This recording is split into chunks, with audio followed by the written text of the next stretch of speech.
C'est l'heure de 13h15 le samedi, avec un portrait et un combat aujourd'hui, celui de Paul François. Cet agriculteur a décidé de s'attaquer au puissant groupe américain Monsanto. Il l'accuse d'avoir été intoxiqué par un de leurs produits, le Lasso, un puissant herbicide qui n'est plus commercialisé. Il gagne une première bataille judiciaire, l'entreprise est condamnée à l'indemniser, mais en juillet dernier, la Cour de cassation annule cette décision. Paul François nous raconte, témoigne, interpelle pour lui et pour les autres. Reportage signé Édouard Bergeon, Brice Bobby, Nicolas Ducrot avec Smaïn Béhaj.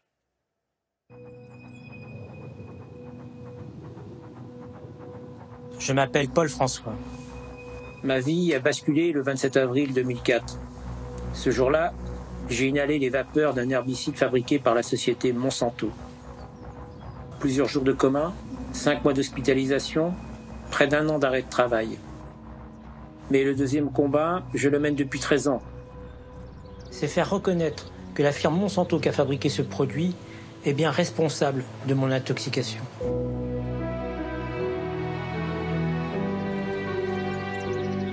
Ce maïs qui l'a fait vivre de belles années a bien failli le tuer. Lorsque nous le rencontrons sur sa ferme, Paul François paraît en forme. Mais à l'aube de ses 54 ans, le paysan qui a hérité de la terre de ses aïeux se sent en sursis.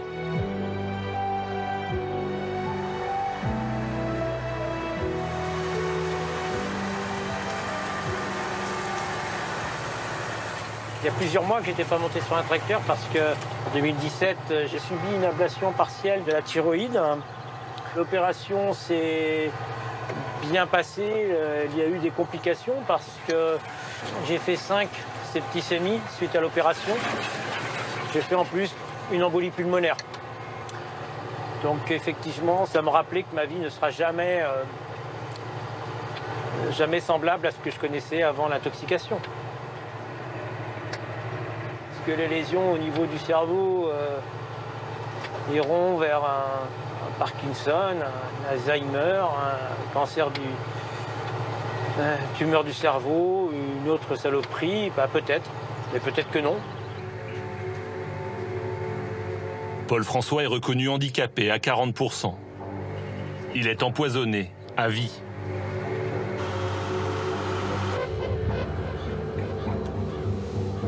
Pendant plus de 20 ans, comme son père le faisait, Paul a épandu sur ses cultures des tonnes de produits phytosanitaires, comme on les appelle.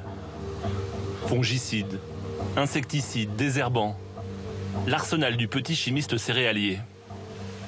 Cette chimie nous apporte que du bonheur dans un premier temps. Parce que c'est du confort dans le travail, ça a permis aussi de stabiliser les revenus. Tout le monde s'y retrouve. Et on était invités, des agriculteurs qui étaient bien ciblés, bien sûr, au niveau commercial, à visiter des exploitations d'avenir où on nous montrait les nouvelles techniques, les nouveaux produits. Le soir, on mangeait dans un bon restaurant parisien, on allait au Lido, et c'était bien sympathique tout ça. À aucun moment dans cette période-là, je me suis dit il y a un danger pour nous, agriculteurs.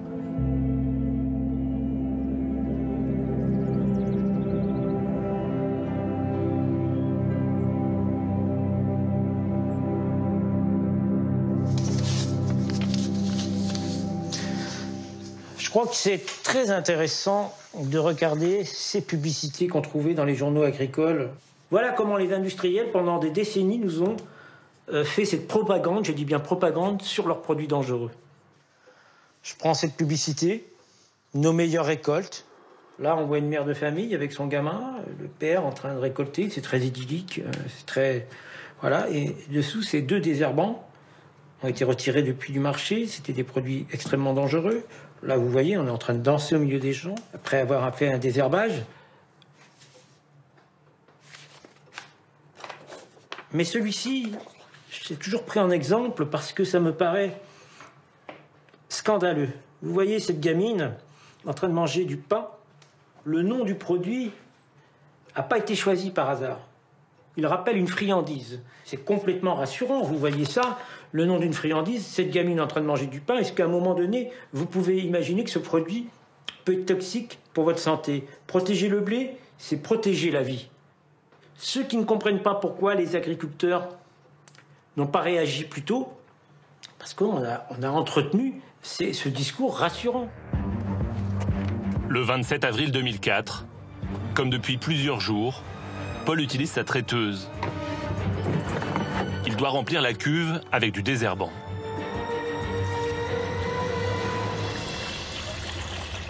Ce matin-là, j'ai fini le désherbage des maïs. On désherbait les maïs avec un produit qui s'appelle du lasso. Sur le soja et le maïs, pour désherber avant ou après le semis, il n'y a pas 36 solutions. C'est lasso et c'est rentable. C'était le produit phare en termes de bénéfices pour Monsanto. Donc ils en vendaient dans le monde entier. En vérifiant le nettoyage d'une cuve, je l'ouvre et au moment où j'ouvre le couvercle, j'ai senti une chaleur qui sortait de cette cuve. Le gaz, la chaleur, me saute au visage, quoi. Alors, je l'inspire, ça me brûle le corps, mais bon, je me dis là, c'est pas bon quand même. Donc je suis rentré chez moi. J'ai de la peine à respirer. Je suis en train de perdre conscience. Admis aux urgences de Ruffec, Paul reste hospitalisé quelques jours en observation. Les médecins ne découvrent rien d'anormal. Ils évoquent un coup de déprime, un coup de fatigue, et le laissent rentrer à la maison. Je me sens mieux. Et de fait, moi, j'ai repris mon activité un mois après sans m'inquiéter outre mesure. Fin novembre 2004, là, j'ai été pris de violents maux de tête. À tel point que j'ai été pris en charge par le service d'urgence de Ruffec et transféré dans un CHU. Et à partir de là, je pars pour à peu près 5 mois d'hôpital.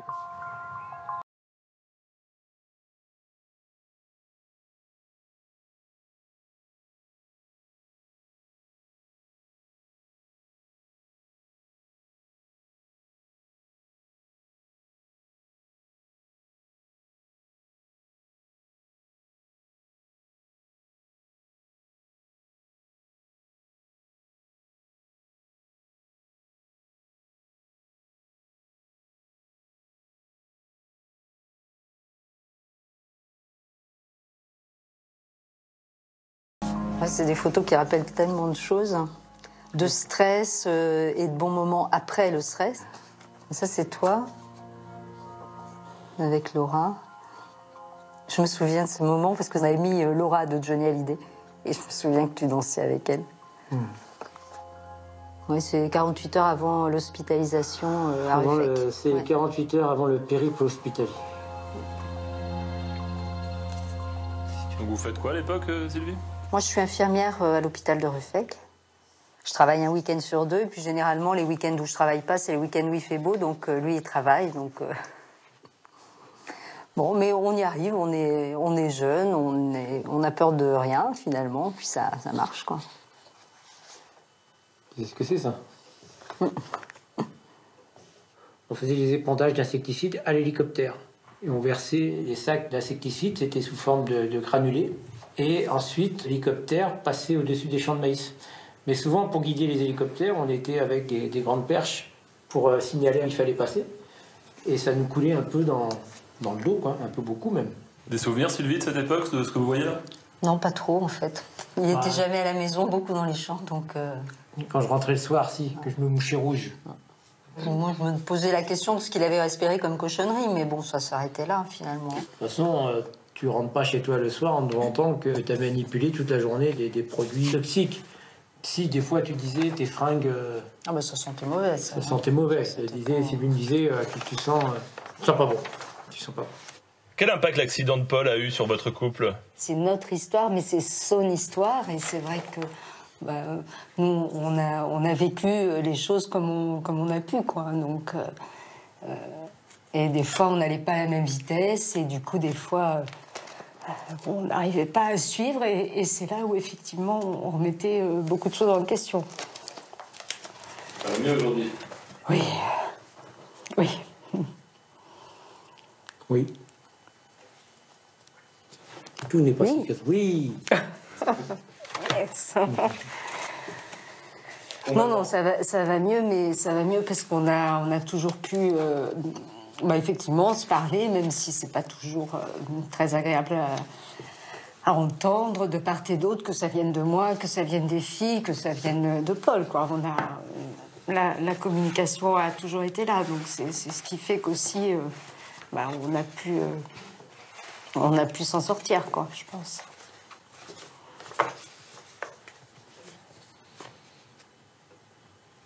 On va arrêter là.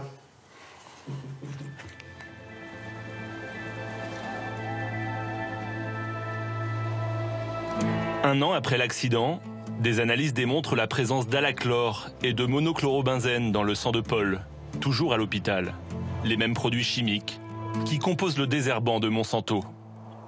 Et puis le temps passe, et puis c'est compliqué parce que les crises avec les pertes de connaissances continuent et que tous les week-ends, lorsque je vais le voir, je me rends compte qu'il est plus affaibli. Donc je finis un lundi matin au pied de l'hôpital par contacter la société Monsanto. Afin de savoir si dans leur propre laboratoire de recherche, il y a des techniciens, des chercheurs qui peuvent présenter les mêmes symptômes. On me répond non, madame, il n'y a aucun problème, tout va bien. Et ils lui disent même, mais s'il y a quoi que ce soit comme souci, nous serons là pour vous indemniser. Et ça l'avait choqué.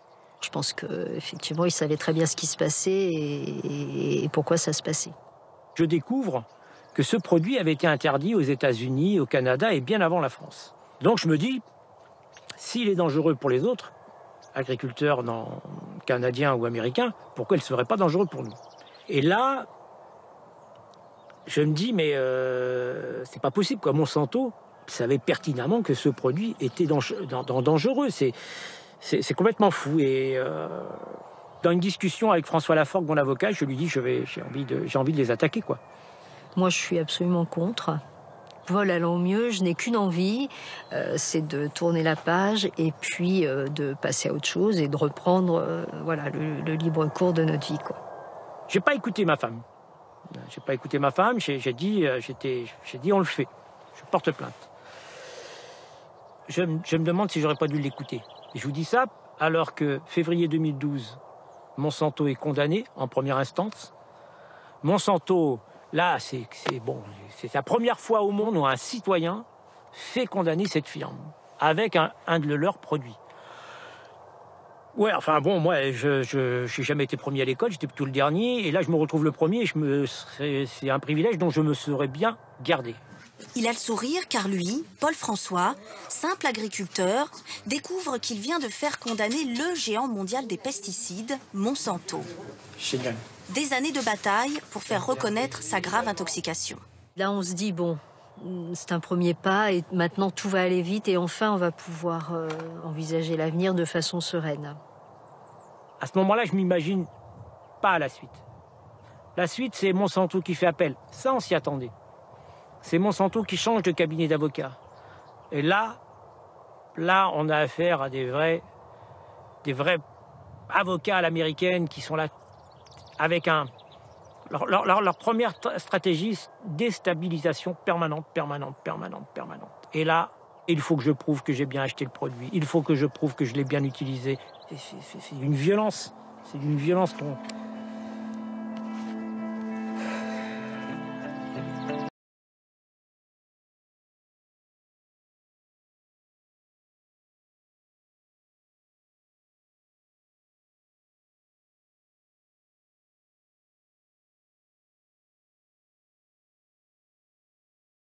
difficile, c'est moi qui dois payer les experts. Un expert, c'est 1 000 € pour ouvrir un dossier. Pour l'étudier, c'est 5 000 €. C'est quelle dépense aujourd'hui pour vous? Je suis à plus de 50 000 € aujourd'hui, sans avoir payé mes avocats. Moi, je n'ai pas touché un centime d'indemnité. Monsanto va utiliser tous les moyens pour que ça dure encore des années. Et moi, je ne peux plus financièrement. Donc maintenant, je suis fatigué. Je suis extrêmement en colère par rapport à cette firme. J'en veux un peu aussi à la profession qui ne m'a jamais vraiment soutenu.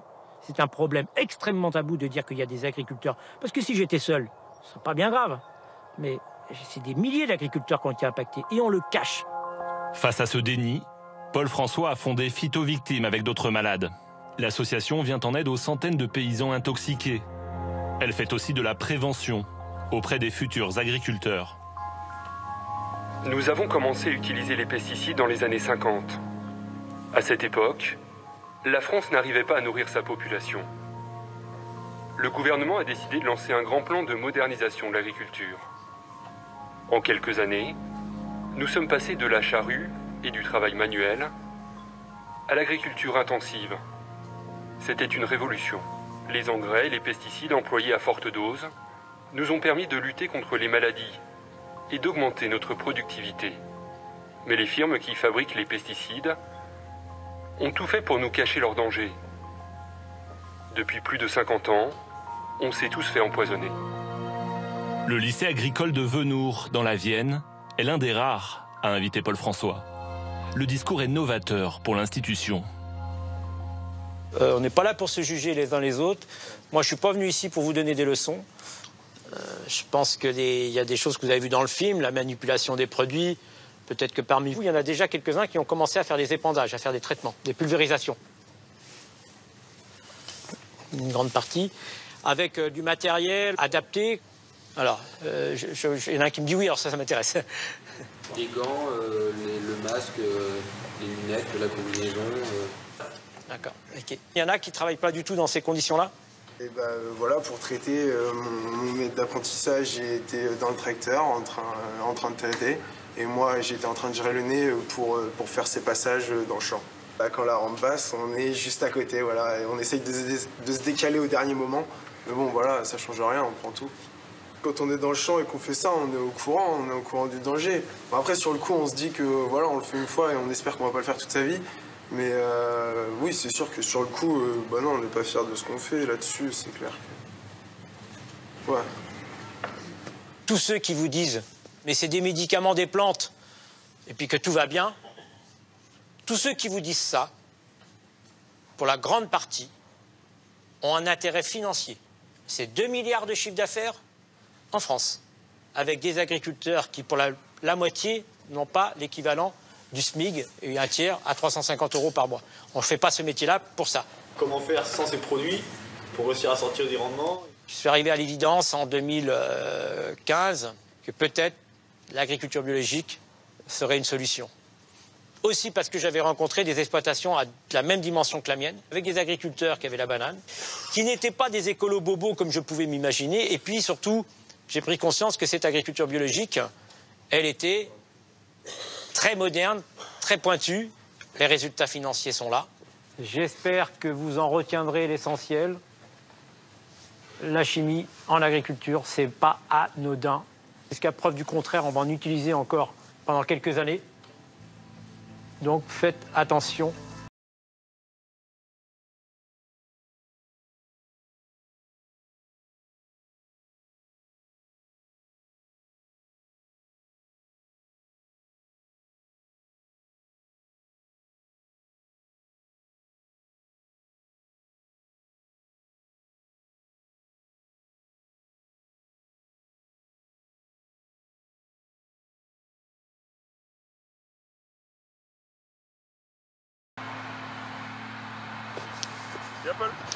On ne fait pas 1 mètre sans voir des vers de terre. Je te promets, ou je vous promets, il y a 10 ans, on en voyait beaucoup moins. Pour faire des cultures de maïs, on désinfectait le sol à cause des taupins et de vers qui pouvaient manger le maïs. Et donc on avait détruit toute cette faune dans la terre. Et moi, je m'en suis pas tellement préoccupé à l'époque. Et forcément, quand on les arrose de chimie, si c'est pas bon pour moi, c'est pas bon pour eux. Hein.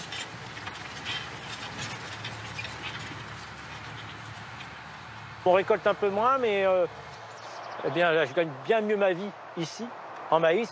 Ça, je l'aurais jamais imaginé, hein, qu'avec du chimique. Tout est possible. Tout est possible. La vraie modernité, c'est d'être capable de s'adapter à ce que la nature nous offre. Et ça, moi, je l'avais complètement oublié, je le reconnais. Ce n'est pas un discours que j'aurais tenu il y a quelques années.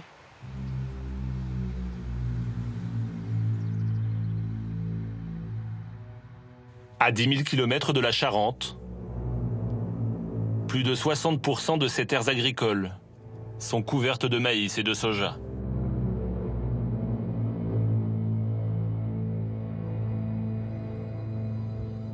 L'Argentine, Le pays des OGM, de la chimie et de l'agriculture intensive.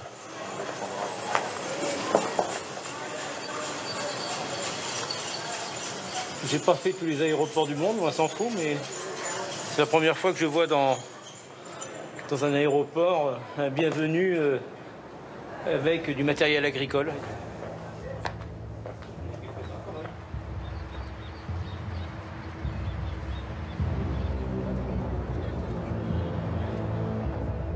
La population argentine est plus que jamais menacée par les ravages des pesticides.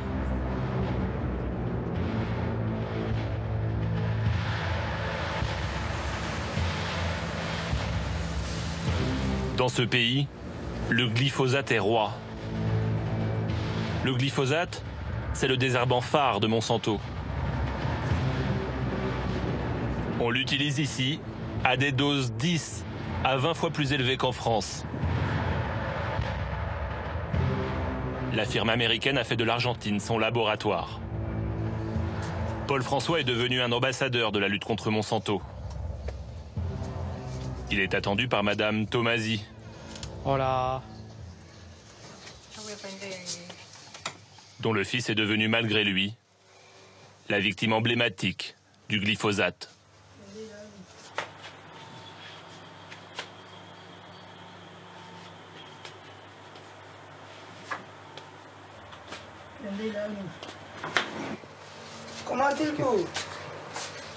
Je vais aller m'asseoir là-bas.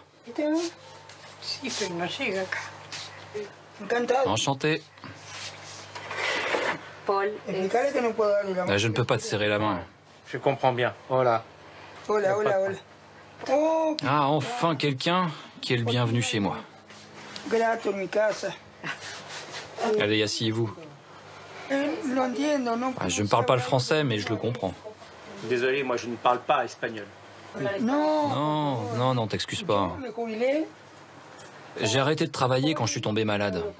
J'ai une polyneuropathie toxique sévère. Tu faisais des épandages, tu faisais les semis, tu faisais quoi? Moi, je faisais un peu tout. On nageait littéralement dans le poison.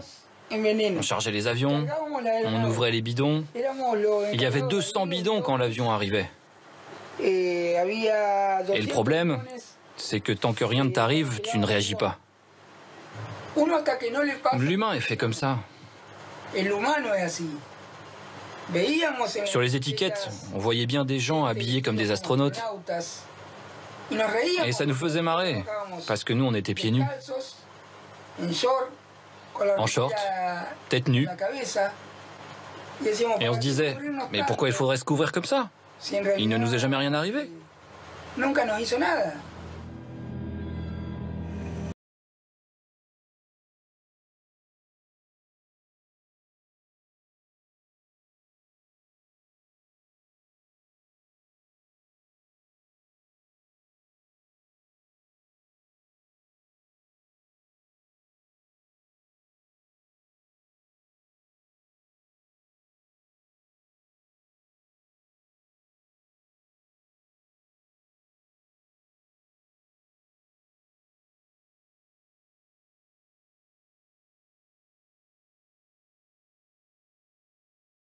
Cheveux.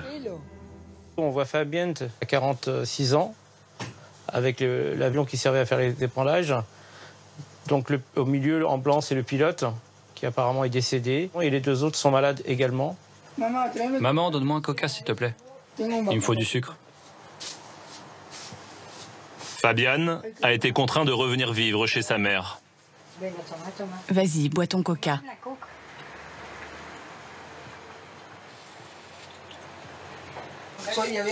Je suis diabétique, insulinodépendant, et ça me rend émotif. Ça me provoque des hypoglycémies, et ça me fait délirer. On a la preuve là, vivante de ce que c'est l'usage intensif des pesticides. C'est fait pour tuer, ça tue des gens, et on veut défendre ce système-là, ce modèle-là. J'imagine que c'est pas un cas isolé. Fabien, il a le courage physique et moral de parler, de témoigner. Je n'ai pas de futur. J'ai appris à vivre au jour le jour. Et je peux pas me projeter dans le futur vu mon état.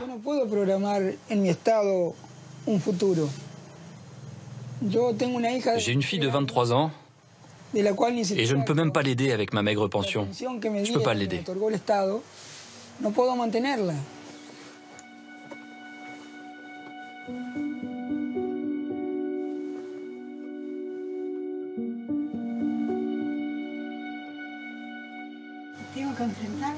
Je dois être présente pour lui, pour ma petite fille. Très courageuse. Excusez-moi. Le problème, c'est que dernièrement, je suis devenu le paria de cette ville. Avec maman, cela fait 1 an et demi qu'on n'est pas sorti de la maison. Déjà parce que je ne peux pas marcher, mais aussi à cause du rejet des gens d'ici. Car beaucoup d'entre eux dépendent de l'agriculture.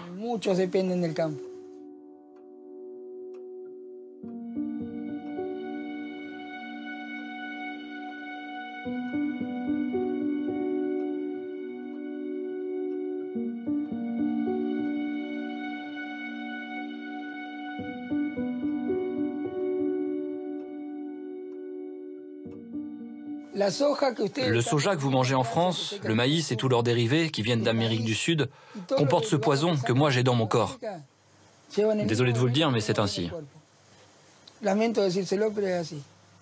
Le consommateur doit prendre conscience que quand vous mangez du maïs ou du soja, que l'on ne mange pas tout à fait directement, que l'on fait consommer à nos poulets, nos porcs, eh bien on va le retrouver dans notre assiette. Donc non seulement le consommateur prend des risques, mais il participe à un crime. Derrière une viande qui a consommé des OGM bourrés de pesticides, voilà les conséquences. Des gens pauvres et des gens malades. Et c'est nous qui ferons que demain, il n'y aura plus cette agriculture. Quand on voit les photos, il y a un mec qui est en pleine forme, qui est là, et puis à côté, à 50 ans,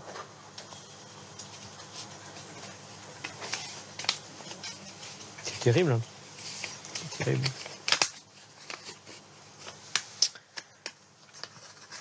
Ah, je deviendrai presque révolutionnaire et...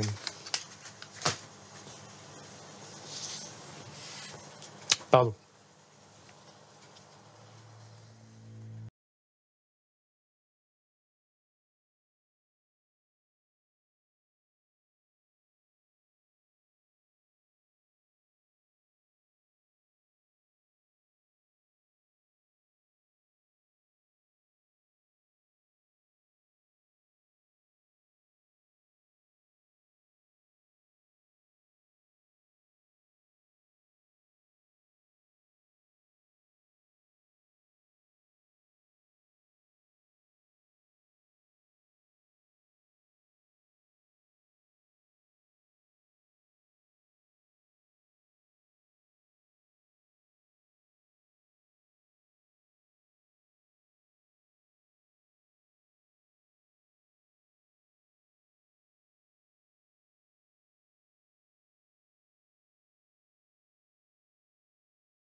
On voit à peu près 1000 hectares de soja. Et moi, je n'avais jamais vu d'ailleurs du soja aussi développé. En France, moi, j'ai fait du soja sur mon exploitation. J'ai jamais vu du soja à cette hauteur-là. Il y a quelques années, j'aurais été admiratif parce que quoi qu'il en soit, c'est une belle culture qui est devant moi. Avec un potentiel certainement en termes de rendement qui est assez exceptionnel. Sauf que c'est du soja OGM. Par rapport au fait que c'est arrosé de glyphosate, j'imagine que on va être amené à voir les méfaits de cette agriculture très intensive.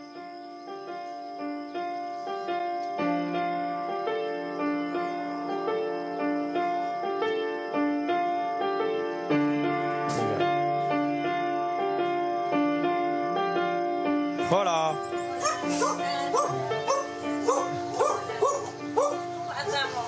Comment ça va? Ça va. Sofia Gatica, Vous voulez du maté? c'est l'alter ego de Paul en Argentine. Pourquoi pas? Et ça, c'est très bon. Hein. Mes fils allaient jouer dans le champ de soja. Et à chaque épandage, ça arrivait jusque chez nous. Quand mes enfants revenaient, ils pouvaient à peine marcher. Ils étaient très affaiblis. Chez mes voisins, les enfants rentraient avec des plaques rouges sur la peau.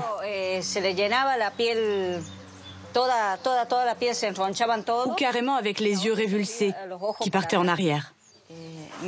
Ma fille est morte d'une malformation rénale et mon fils a des produits toxiques dans le sang. Dans ma rue, 7 mamans ont perdu leur enfant. C'était devenu presque normal qu'on nous rende nos enfants dans un petit cercueil blanc. Nous, on pensait qu'ils mouraient de causes naturelles, mais pas du tout. Les pesticides étaient en train de nous tuer. On ne se rendait pas compte que le soja transgénique tuait nos enfants. Ça a été horrible de voir nos proches mourir sans que personne ne fasse rien. C'est dur d'affronter cela, la mort de son enfant. Tout ce qu'on pouvait faire, c'était le récupérer et l'enterrer.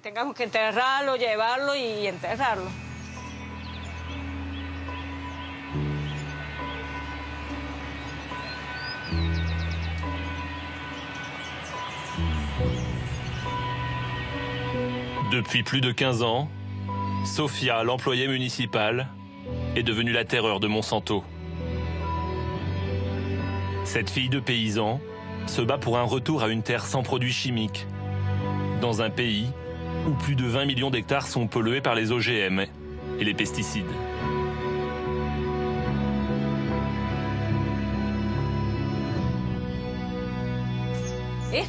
Voilà ce que fait Monsanto en Argentine. C'est nous, les mamans, qui avons fait cette carte. Nous sommes toutes touchées par ce drame.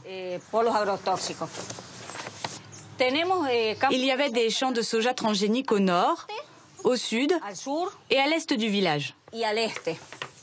Et la majeure partie des gens malades vivaient à côté de ces champs. Je vivais là, moi, c'était ma maison. Et il y avait juste une rue entre les champs et nos maisons. Pendant les périodes d'épandage, on allait tous chez le médecin. Leucémie, cancer, tumeur. La carte de Sofia a servi de base à 3 enquêtes indépendantes en Argentine sur la dangerosité du glyphosate. Ça paraît irréel, ou il n'y a pas de doute par exemple, parce que il y a une forme de leucémie qui s'appelle le lymphome non-Hodgkinien, comme la maladie de Parkinson. Ces 2 maladies pouvaient être liées à l'utilisation des pesticides. On le voit ici, hein. C'est la preuve écrite que ça existe.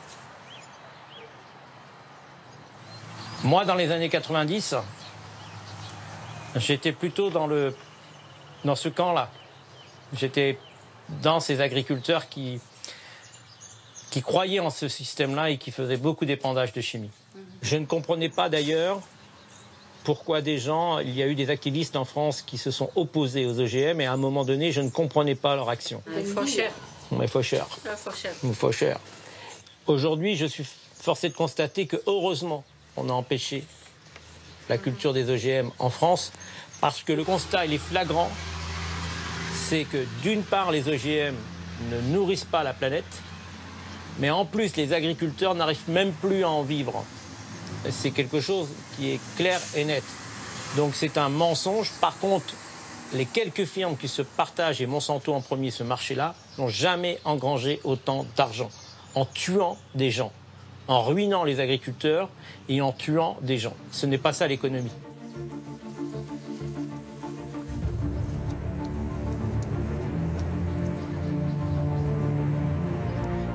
Fin 2017, l'Union européenne a prolongé l'autorisation d'utiliser le glyphosate de 5 ans. Comme ça. Mais avec Emmanuel Macron, la France pourrait bien être la première à interdire le produit de Monsanto. Le président français se donne 3 ans pour en sortir. Le couple de l'année.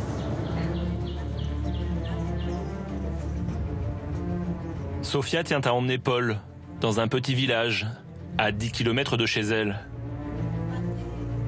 Ici, 8 enfants sur 10 présentent des traces de pesticides dans le sang.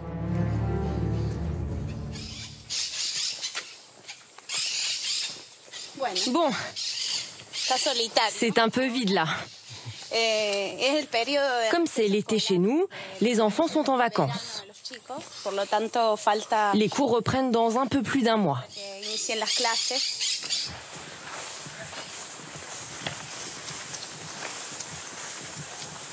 Cette école primaire, accueillant une centaine d'enfants, est cernée par les champs de soja.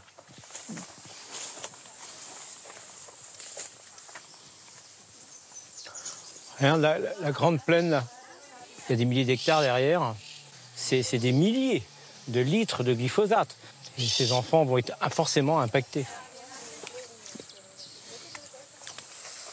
Quand les mamans interpellent les producteurs en disant ces épandages, ça touche directement des enfants, qu'est-ce qu'ils disent ? Ils disent... Enfin, c'est une lutte très longue entre la directrice de l'école et les producteurs. Ils se sont mis d'accord pour ne traiter que le week-end, mais on n'a pas confiance, car on a remarqué qu'ils épandaient aussi pendant la semaine.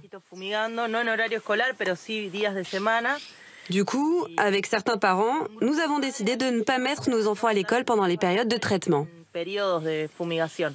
Donc ils préfèrent ne pas envoyer leurs enfants à l'école pour ne pas prendre le risque. Inquiètes pour leurs enfants, les mamans des écoliers sont prêtes à mettre leur santé en jeu en allant empêcher un épandage sauvage en cours.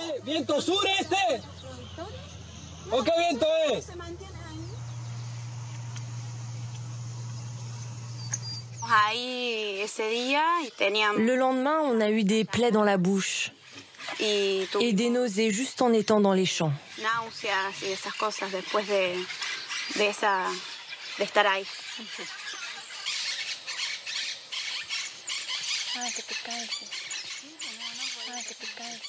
Ce qui se passe là, sur cette vidéo, on voit les policiers qui m'avaient demandé de quitter le champ. Et comme je refusais d'en partir, les producteurs ont fait venir une femme policière qui m'a mise à terre avant de me mettre les menottes. Ils m'ont emmené au commissariat pour violation de propriété privée et outrage à agent. Tout ça parce que j'avais tenté d'empêcher un épandage illégal. Parce que c'était illégal. On leur a dit que c'était des éco-terroristes. C'est complètement fou. Je pense que c'est qu'au contraire des femmes pleines de bon sens, pleines de courage. Les terroristes, pour moi, ce sont ceux qui sont en train d'exposer ces enfants. C'est eux les terroristes, c'est eux les criminels. C'est pas ces femmes. Vous êtes peut-être en danger, hein, Paul, faites attention. Oui, bon, écoute, des dangers comme celui-ci, je veux bien les affronter, moi. Allez.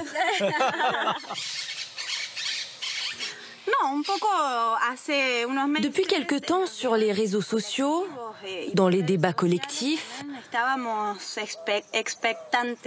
on regarde attentivement ce qui se dit en France et en Europe sur l'avenir du glyphosate. On a l'espoir que ce qui se passe chez vous arrive chez nous.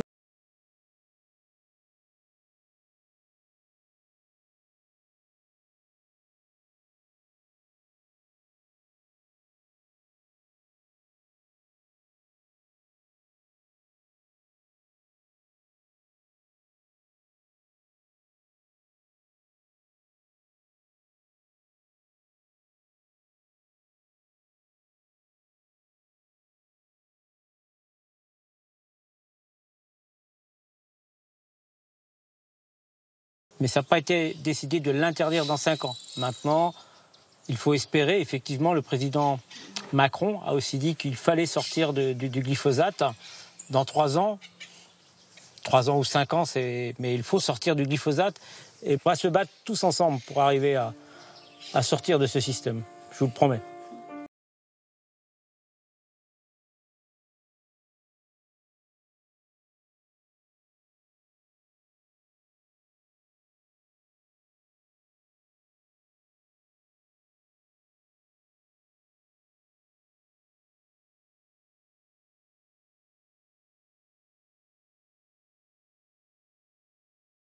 Retour à Cordoba, capitale de la région du soja.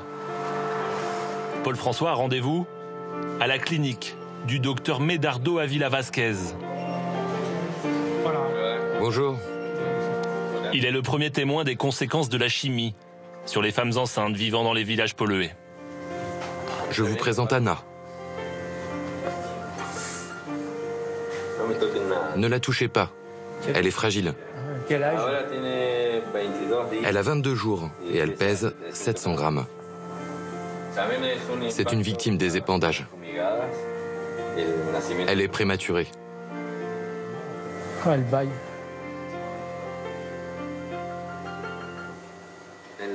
Dans les zones d'épandage, il y a beaucoup de fausses couches et de cas de prématurés. Le nombre y est plus important qu'ailleurs. Le taux moyen en Argentine est de 8%, alors que dans les zones d'épandage, le taux double presque, il est de 15%. 15%. Les mères sont exposées aux produits chimiques. Les pesticides, comme le glyphosate, abîment les chaînes ADN. Ils provoquent des mutations dans les cellules, comme par exemple dans les ovules et les spermatozoïdes. Donc ça affecte l'embryon. Dans les villages, on trouve 60 fois plus de glyphosate que dans les champs de soja ou de maïs traité. Dans les eaux de pluie, on détecte énormément de glyphosate et d'atrazine. Quand Monsanto dit « il n'y a aucune preuve que le glyphosate est dangereux », pourquoi vous voulez l'interdire en Europe alors qu'en Amérique latine et en Argentine, on en utilise beaucoup. C'est leur modèle agricole, tout se passe très très bien, ça fonctionne bien. Et vous, en France ou en Europe, vous voudriez l'interdire alors que c'est un produit inoffensif. Pendant longtemps, le gouvernement argentin prenait une taxe très élevée sur la production de soja.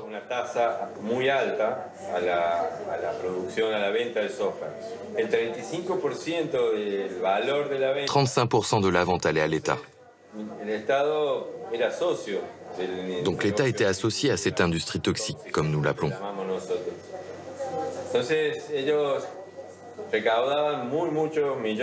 Ils utilisaient ces millions de dollars pour financer leur politique sociale. La vente de soja représente plus de 40 milliards de dollars par an. On constate, quand on est à l'hôpital, que ceux qui nous ont vendu les agrotoxiques sont ceux qui sont dans les perfusions. Ils ne sont pas prêts de faire faillite, ces gens-là, parce qu'ils vendent le poison et ils vendent le médicament.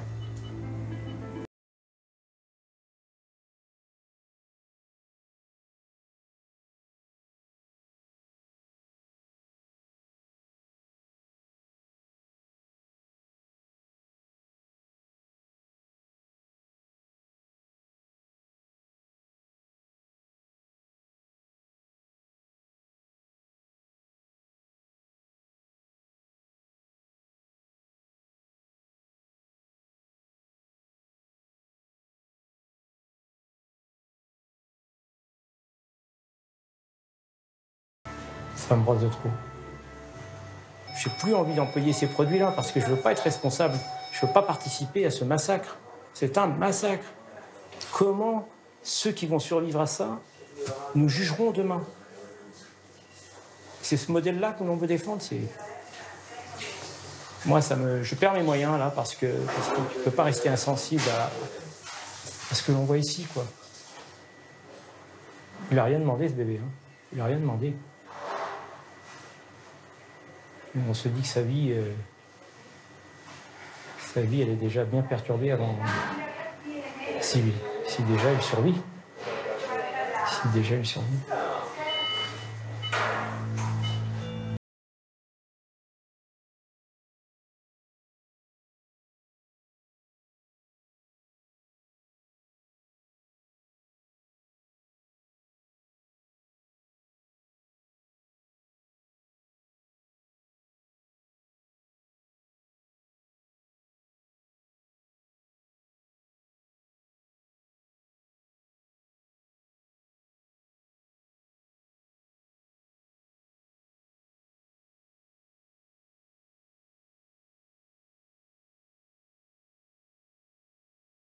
voter par le Parlement un fonds d'indemnisation des victimes de pesticides, financé par les firmes agrochimiques. Ce serait une première mondiale.